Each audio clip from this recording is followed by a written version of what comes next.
안녕하세요. 여수문수센터 중학교 2학년 정혜원입니다. 오늘 읽을 책은 금요일의 영웅이라는 책이고요. 페이지는 79페이지입니다.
이제 줄리앙 학교에서 마지막 학기가 돼서 금요일 마지막 수업날에 5분 동안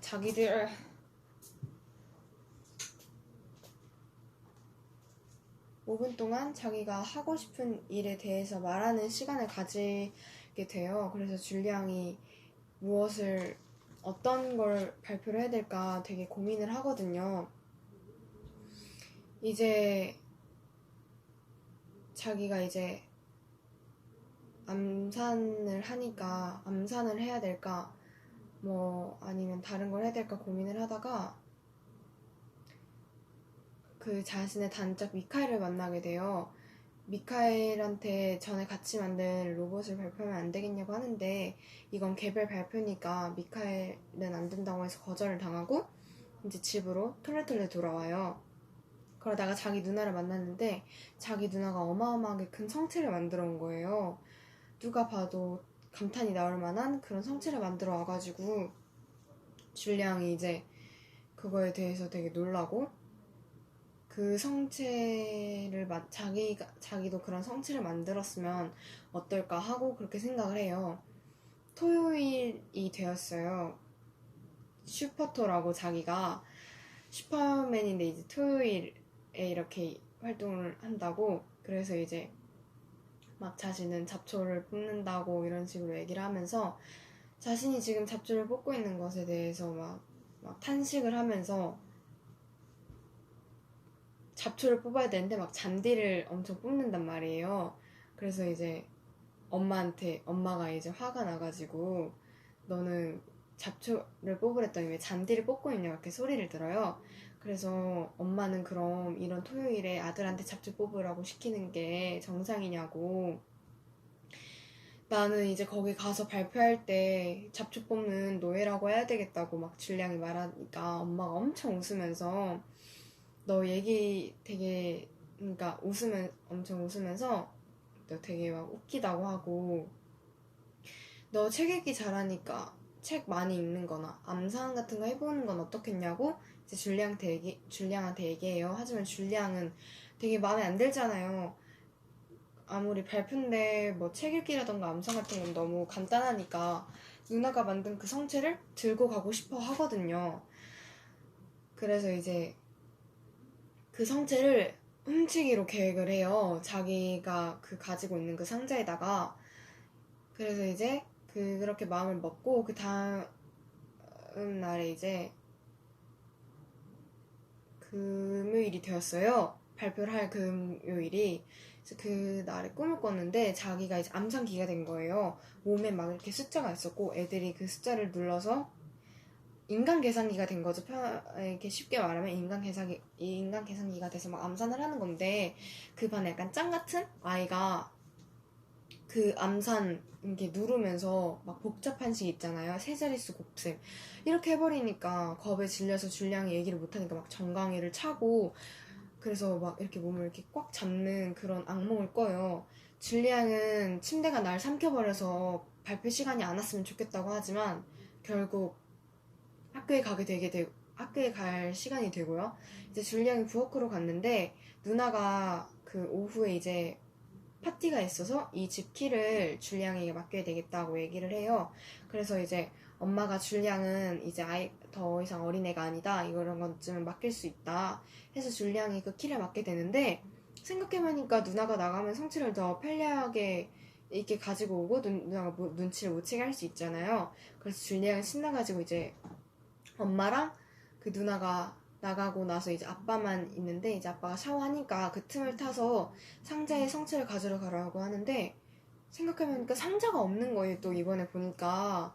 그래서 알고 보니까 엄마가 그 상자를 이제 갈기갈기 찢어서 버려버렸던 거죠. 근데 생각해보니까 줄리앙은 이제 상상하는 걸 좋아했었는데 또 앞부분에서 자기가 막 이제 선풍기 속에 들어가서 막 싸우는 상상? 그다음에 전천차라고 해서 막 물속에도 들어갈 수 있는 그런 차를 타는 상상도 하고 자신한테는 타임머신이 있다 이런 여러 가지 상상들을 해요.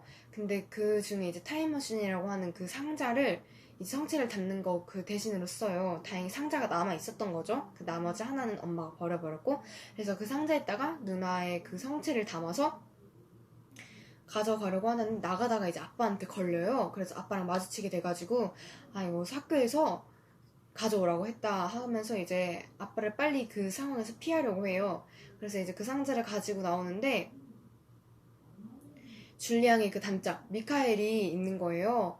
마주치기 별로 싫어했는데 미카엘과 만나가지고 상자는 이제 학교 가서 보여줄 거다 줄리앙이 말하는데 미카엘이 자기는 내 마술을 너한테 제일 먼저 보여주는데 섭섭하다 이렇게 해서 줄리앙이 결국 처음부터 끝까지 다 말해요. 자기가 그 뭐 훔쳐가지고 그 누나의 성체를 훔친 것부터 해서 자기는 암산을 말하기 싫다. 그랬더니 미카엘이 이거는 사기라고 누나의 성체를 가지고 오는 건 옳지 않다고 이런 식으로 얘기를 하는데 줄리앙이 너는 가진 게 많으니까 뭐 마술 도구도 있고 뭐 다른 로봇 뭐 피규어 이런 것들 있지만 나는 없다. 그러면서 너는 실제로는 막 뭐라 그러지 엉터리다. 멍청하고 울보다 이런 식으로 그러니까 단짝 미카엘한테 욕을 하니까 미카엘의 얼굴이 점점 일그러지면서 줄리앙의 말을 다 듣기도 전에 가버려요. 줄리앙은 내뱉고 나서 이제 후회를 하는 거죠. 아 이게 진짜 나인가 하면서 결국 이제 발표 시간은 어쨌든 간에 다가왔어요. 그래서 처음에 이제 어떤 애가 말레트라는 애가 이제 레슬링을 선보이거든요. 그 레슬링 가르쳐주는 쌤까지 이렇게 데려와서 그 쌤이 말레트는 정말 대단한 학생이다. 2달 동안에 가르쳤는데 되게 우수한 학생이라고 하면서 이제 그 앞에서 그 레슬링 하는 거를 이렇게 보여준단 말이에요. 그래서 쌤도 그걸 보고 되게 멋지다고 그러고 모범생이라고 그러고 모두들 박수도 쳐주고 되게 열심히 했다고 하는데 줄리앙이 이제 이 말레트가 뭐 열심히 하는 게 있구나 하면서 해가 서쪽에서 뜨겠다고 이런 얘기를 하거든요. 그렇게 그 애 시간이 지나고 이제 곤충 채집을 한다고 하는 애가 나와서 곤충 채집하는 걸 보여주려고 하는데 줄리앙이 자기 발표 생각에 잠겨가지고 그 곤충 얘기는 이제 흘려듣고 이제 자기 생각을 하는 거죠. 뭘 얘기를 해야 될까? 자기가 이제 원래는 그 성체를 가지고 와서 보여주려고 했는데 난 암산을 해야 되겠다. 그냥 저거는 아빠가 시켜서 가져온 거라고 하고 그 암산을 해야 되겠다고 해요. 그래가지고 마음을 먹고 이제 그 다음 애가 서커스를 보여주겠다고 그 곤충들의 서커스를 보여주겠다고 그래서 한 상자의 뚜껑을 열었는데 그게 막 벌레가 다 나와버린 거예요. 그래서 모든 아이들이 웃고 선생님마저 엄청 웃고 그 애가 이제 벌레를 다 잡고 이제 들어가고 그 뒤에 이제 애들이 쭉쭉 나와서 발표를 해요. 시를 읽는 애들도 있고 플룻을 부는 애들도 있고 나와서 춤을 추거나 노래를 부르는 애들도 있고 중간에 뭐 비웃음거리가 된 애들도 있어서 줄리앙은 절대 그러기 싫다고 생각을 하거든요. 이제 어느덧 2명이 남았어요. 앞에 마리라는 애였는데 그 마리가 줄리앙한테 이제 도전장을 내민 거죠. 마리도 이제 암산을 했는데 애들이 던지는 것마다 다 맞추니까 줄리앙이 약간 멘붕이 온 거예요. 그래가지고 이걸 어떻게 해야 되나 싶은데 거기서 또 이제 줄리앙이 나가려니까 어떤 애가 마지막 시간을 수학 풀이하는 시간으로 갖지 말자고 우스갯소리를 하면서 이렇게 놀려요. 어쩔 수 없이 줄리앙은 성체를 이제 가지러 들려고 가는데 미카엘 있잖아요. 아까 말한 그 단짝 마술을 하려고 했던 그 단짝이 기분이 안 좋아서인지 마술을 망쳐버리거든요. 근데 이제 성체를 드는 걸 보고 미카엘의 얼굴을 찌푸리니까 줄리앙이 막 당황하고 긴장해서 그 성체를 놓쳐버려서 그 성체가 막 큰 소리를 내면서 이제 부서지니까 줄리앙이 이제 막 울면서 이건 내가 아니다. 이거는 내가 만든 게 아니었고 나는 그냥 한심하다. 이런 식으로 자기한테 이런 안 좋은 말을 하니까 쌤이 이제 타일러 주면서 너가 정말 하고 싶은 발표를 하라 이렇게 말을 해요. 그래서 줄리앙이 이제 그 성체를 그러니까 막 이제 감정이 격해져서 하다가 자기가 그 전에 상상했던 것들을 막 엄청 얘기해줘요. 자기가 전천차 그 다음에 뭐 선풍기 뭐 공룡을 타고 여행을 떠나고 모험을 떠나고 이런 것들을 애들한테 얘기를 해주니까 애들이 엄청 재밌게 들은 거예요. 선생님도 마찬가지고. 그래서 너 얘기 되게 잘한다고 막 선생님이 칭찬해주고. 하지만 누나의 성체를 훔쳐서 내려고 했던 건 잘못이라고 얘기를 이렇게 해주고, 그 성체를 이제 쌤이 같이 고쳐줘요. 쌤이 의외로 그걸 잘 만져가지고 그 성체를 이제 같이 다 고치고, 선생님이랑 이제 줄리앙이 이제 이야기를 나눠요. 선생님이 너희가 이렇게 곤란할 줄 몰랐다고, 난 정말 모자란 선생님이라고 얘기하니까 줄리앙이 아니라고, 선생님 같은 쌤은 없었을 거라고, 다음에도 선생님 반이 되고 싶다고. 그러자 선생님이 막 이제 울으면서 줄리앙이랑 이렇게 얘기를 하고, 그다음에 내년에 꼭 너랑 다시 같은 반이 되어야 되겠다고, 일명 악어 선생님이거든요. 그래서 악어 선생님과 줄리앙이 이렇게 되게 얘기를 하면서 책 내용이 끝납니다.